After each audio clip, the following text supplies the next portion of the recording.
Do you know that the conic optimization solvers cannot handle the detailed models of the network loads when solving the famous optimal power flow problem? And do you know this may result in appreciable errors when computing the state of the network?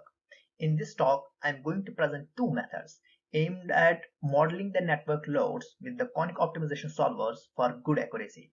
Welcome to this talk. I am Firdaus Nazir from Imperial College London. The main source of non-convexity for the OPF problem is the power flow model itself. The conic solvers such as second-order cone programs and semi-definite programs can convexify this model through practically milder relaxations. This is to say that a global optimal solution can be achieved. However, these conic solvers make use of auxiliary variables in their optimization framework. As an example, the node voltage magnitudes and branch current magnitudes are selected and their squares are replaced by auxiliary variables u and l respectively.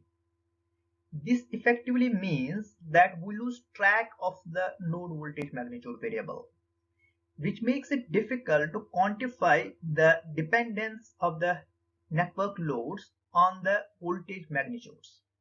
In most cases, the network loads are thus treated as constant power type or voltage independent loads. This may result in undesirable and appreciable errors. We propose two solutions for this problem. Both these solutions take in the detailed network load model and output an equivalent ZP model. It is important to note here that although we lose track of the node voltage magnitude variable, yet its square is present in the optimization framework. Therefore, both the constant impedance and constant power terms can be modeled. One of these methods, known as the binomial approximation method, works on the assumption that the network voltages stay very close to 1 per unit. Thus, it should be applied when the power system is working under normal operating condition. It makes use of the famous binomial approximation series. Another method, known as the linear regression method, as the name suggests, uses regression analysis to come up with estimates of the equivalent ZP model. A network voltage range is selected and sampled to collect the data for carrying out the estimation for equivalent ZP model.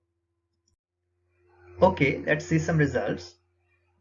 These two figures show the variation of the nodal power injections with the voltage magnitude for the ZIP loads and the exponential loads. The variation of the actual detailed load models with the voltage magnitude is shown by the red curve. Also, this blue curve obviously represents the traditional constant power approximation, which is used in most cases. It's evident here that there is a significant gap between this approximation and the actual detailed model. But the BAM and the LRM approaches are able to follow the detailed models very closely in both the cases.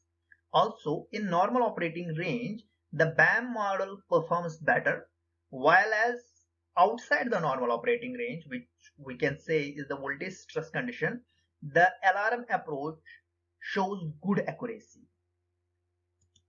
To further study the effectiveness of the proposed methods, we carried out load flow studies on the UK generic distribution system, which is a 95 bus network. All the loads were assumed to be ZIP type, and the percentage error in the no network voltage magnitudes was recorded when the constant power BAM and LRM approaches were used. It's clear that there is a huge error when the constant power approximation is used, whereas the BAM and LRM approaches can effectively reduce this error in the network voltage magnitudes. If you are interested in this research, please have a look at the paper titled Approximate Load Models for Conic OPF Solvers. The key takeaway points from this presentation are that we need voltage dependent load models for improving the efficiency of the conic OPF solvers, for which we have proposed two methods. For normal operating conditions, it's advisable to use the BAM method, whereas the LRM approach performs better when the network is under voltage stress conditions. Thanks for listening.